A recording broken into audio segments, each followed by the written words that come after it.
Mime Over Matter here. And today we are going to be taking a look at the Zolocon 2024 exclusive. This was a throwback to the Remco Warrior Beast figure Skullman, and Four Horsemen Studios worked with Zola World and put out this really amazing figure that we are going to take a closer look at. Now, I did hear when they put out this figure for the Zolocon toy show that there was going to be another version of this released in the future. It just wouldn't have the same packaging, it wouldn't have the same accessories. I'm not quite sure what are the special accessories for this. I think the white hood and one of the skull heads are exclusive. Maybe some of the hands, maybe some of the feet. Four Horsemen Studio is usually pretty good about making their exclusives worthwhile and stand out.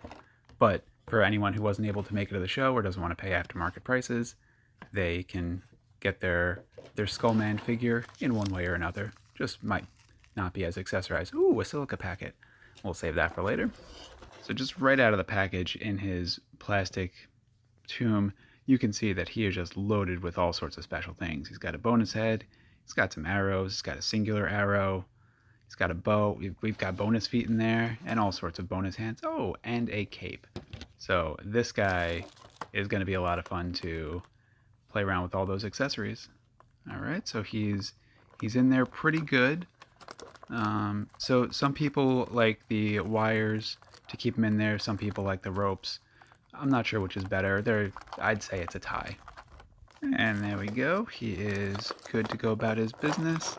Pull out his fancy foot, and then this is a much heavier, bulkier figure than I was expecting.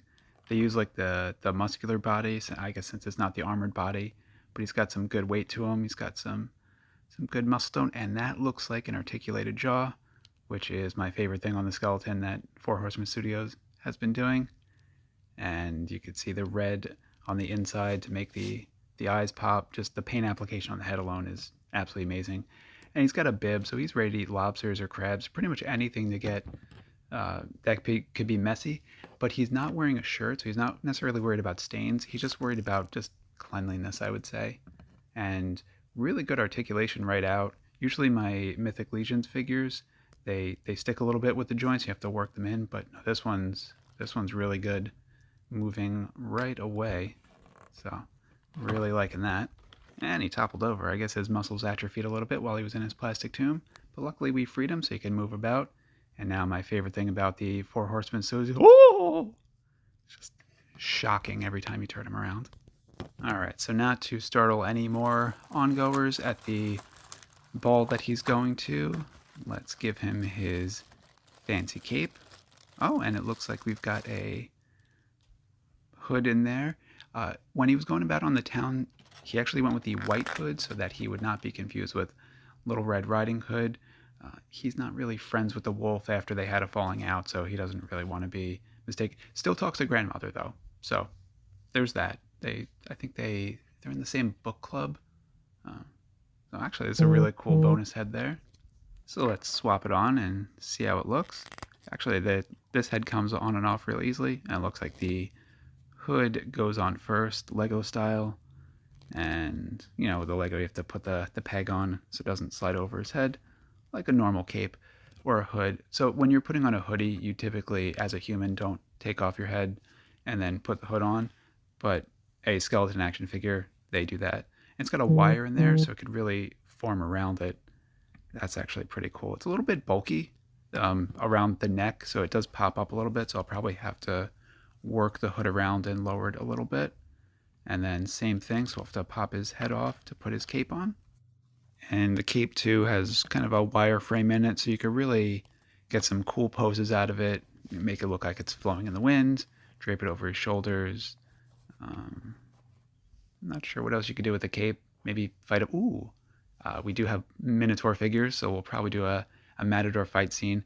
And now we got to figure out what we want to do with these heads. I kind of like just the white one that he came with in the package, partially because it has the articulated jaw. And I just think the paint application on it is perfect. So I think for display purposes and for the rest of the review, that is the one I'm going to go with. Really like this head on there. Now let's play with the cape a little bit. Maybe have it flowing, have him throwing it over his shoulder, just a dramatic pose, demanding satisfaction. I ordered snow crab. Bring me my butter. I didn't wear this bib for nothing. Stuff like that. And now, since he's going to be going to that all-you-can-eat seafood buffet, let's see what hands he can use to help crack open those lobster claws. And I think he came with a knife too, so you can pry it in there and really get all the meat out of there. And actually, it looks like there's some of the hands have gloves on them, which will then keep his hands clean, so you won't have to wash them afterwards.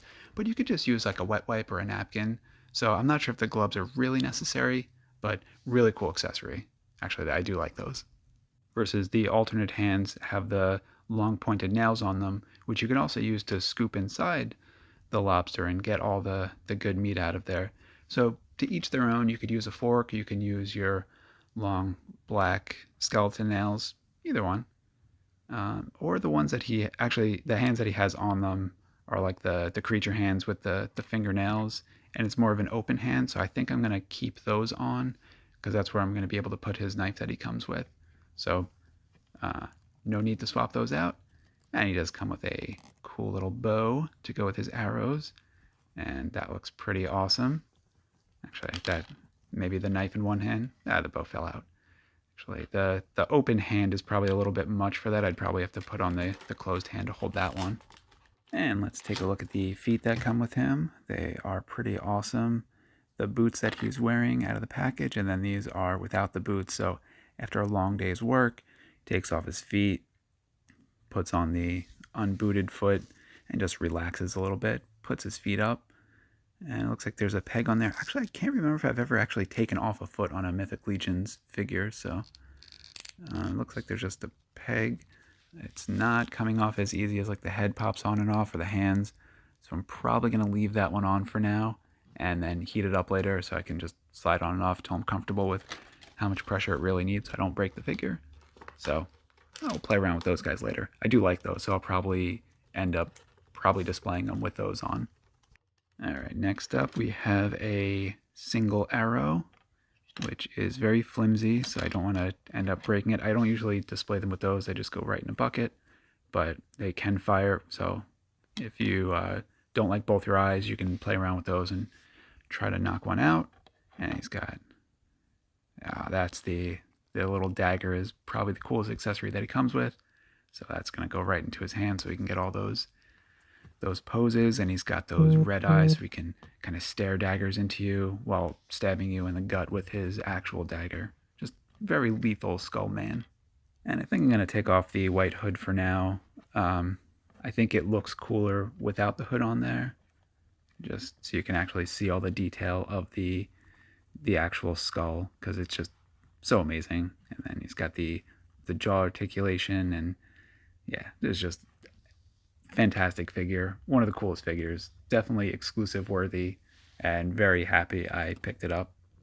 So that is a fine looking Skullman. I'd say definitely one of the top 5 skeleton figures that I have. Most of the other ones are 4 Horsemen Mythic Legions ones, but they just keep knocking them out of the park better and better. No bones to pick with them on this one. Great figure. Thanks for watching. Pick them up. Enjoy.